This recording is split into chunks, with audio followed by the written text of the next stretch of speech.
Hi, and welcome to the Philosopher's Clearinghouse. Premium thought at a wholesale price. We are exploring the loci communes together. I'm your host, Calvinist Klein, a.k.a. Romans 9:18, a.k.a. Deep and Wide.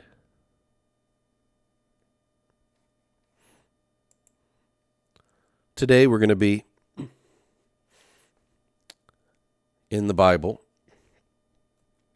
taking a look at perhaps the earliest of the biblical writings in the book of Job. We're just going to go through and see what the text has to offer. Rather than start at chapter 1, let's start at chapter 3. Blot out the day of my birth.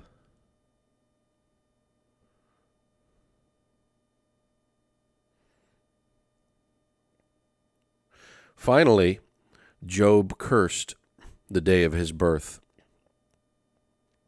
by saying to God, "Blot out the day of my birth and the night when my parents created a son. Forget about that day. Cover it with darkness and send thick, gloomy shadows to fill it with dread. Erase that night from the calendar and conceal it with darkness. Don't let children be created or joyful shouts be heard ever again in that night. Let those with magic powers place a curse on that day. Darken its morning stars and remove all hope of light, because it let me be born into a world of trouble."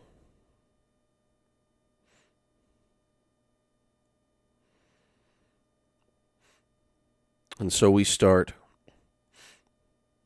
with the agony of a bitter soul.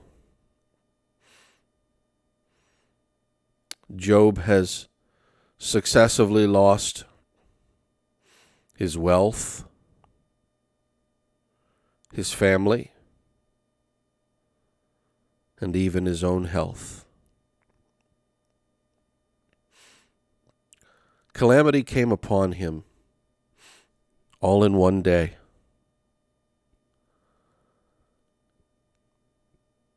And the situation is vexing him greatly.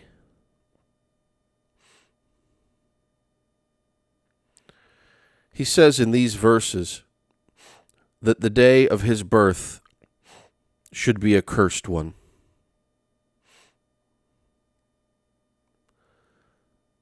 Is he not complaining to God for even existing? Does he not say, "Let this day be a curse because I was born in it, into a world of trouble"?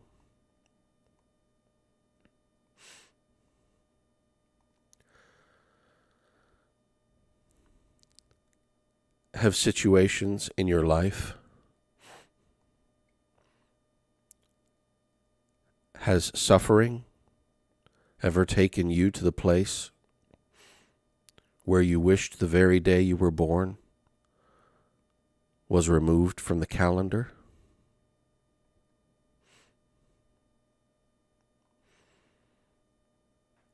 Job continues. Why didn't I die at birth? Why was I accepted and allowed to nurse at my mother's breast? Now I would be at peace in the silent world below, with kings and their advisers, whose palaces lie in ruins, and with rulers once rich with silver and gold.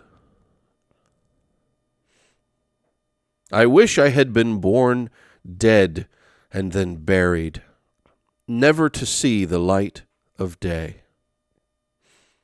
In the world of the dead, the wicked and the weary rest without a worry. Everyone is there, where captives and slaves are free at last.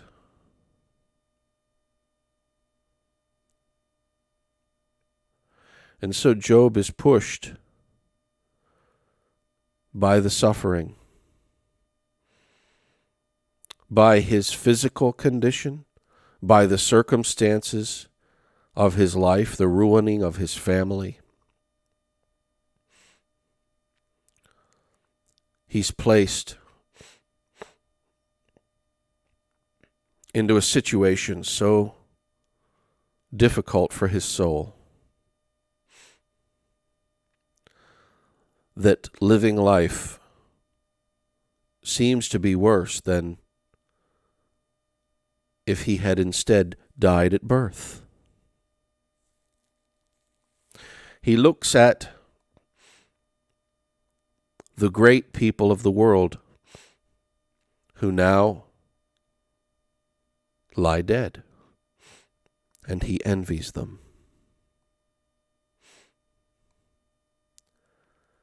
Have you ever been so vexed in your spirit that death looked better?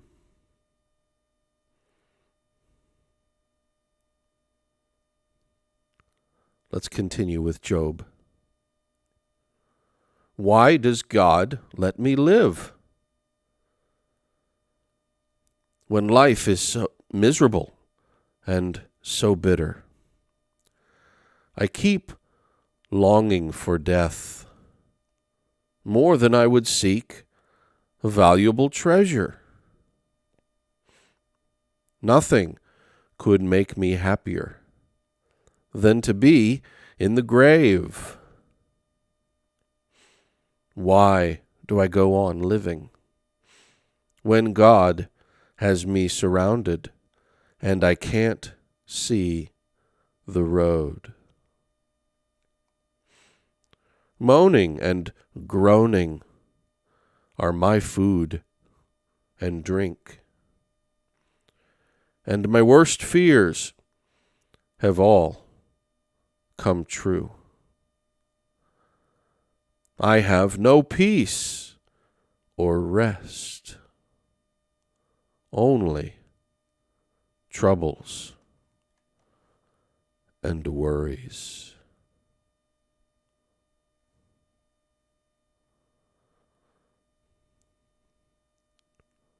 Friends, have you been to a nursing home?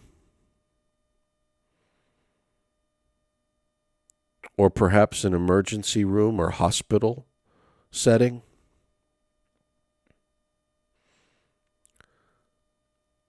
Where people are undergoing sufferings that are so intense that their souls cry out, and the cry reaches the heavens. It is so loud and so intense.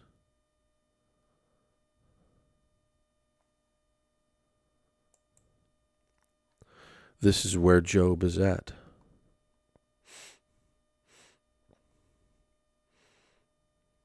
He says, nothing could make me happier than to be in the grave.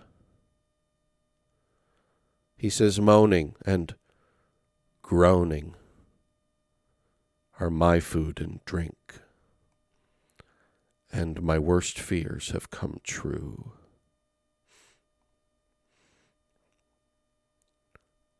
Friends, I have been in a hospital setting, and I have heard the cries of people in agony.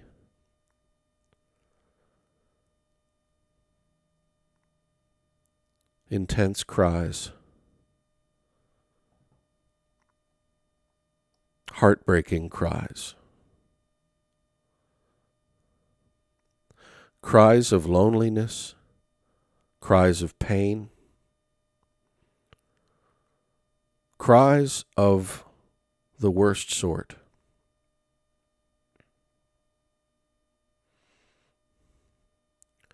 And like Job, I've heard people speak in the vexation of their heart. Why do I go on living when this is my situation?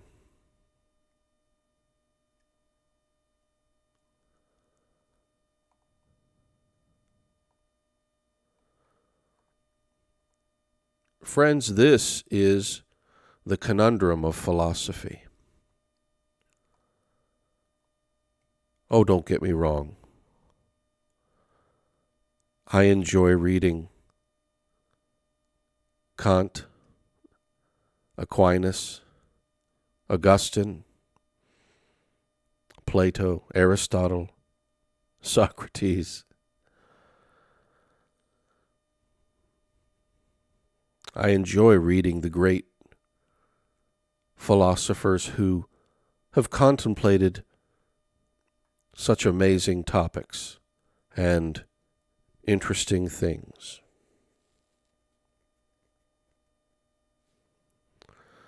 But what about the philosophy of the ER? What about Plato or Aristotle when you lie in pain? When you cry out because things have gone to a place that you cannot bear, or it feels you cannot bear.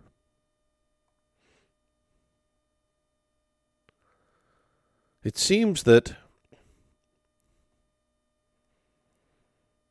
as good as Plato and Aristotle and Kant and Aquinas and so many others are, with their philosophical treatments,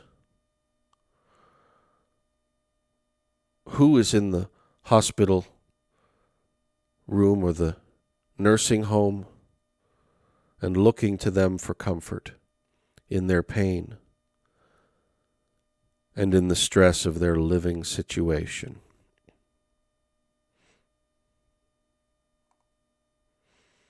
Job addresses his words in this chapter toward God.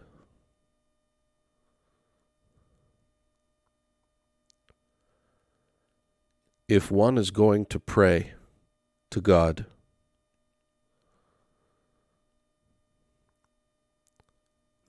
then these deep and imponderable issues are the right ones to bring up.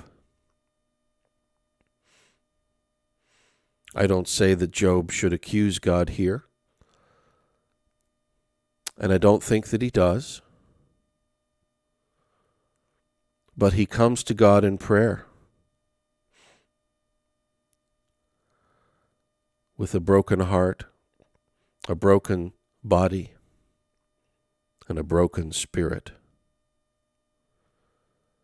And it shows forth in this text we have read.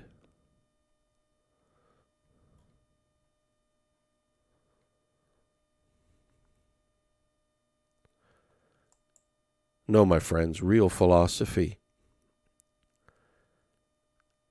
has to have an answer, not just in the academy, not just in the sweet, private contemplation,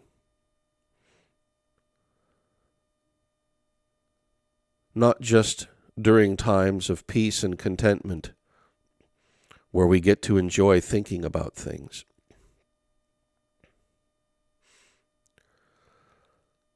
But rather,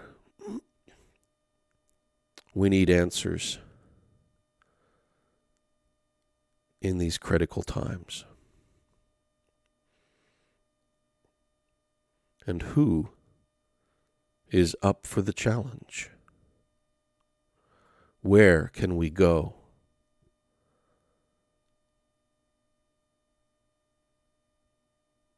To heal that longing in that terrible and deep agony, such as the one experienced here by our brother Job.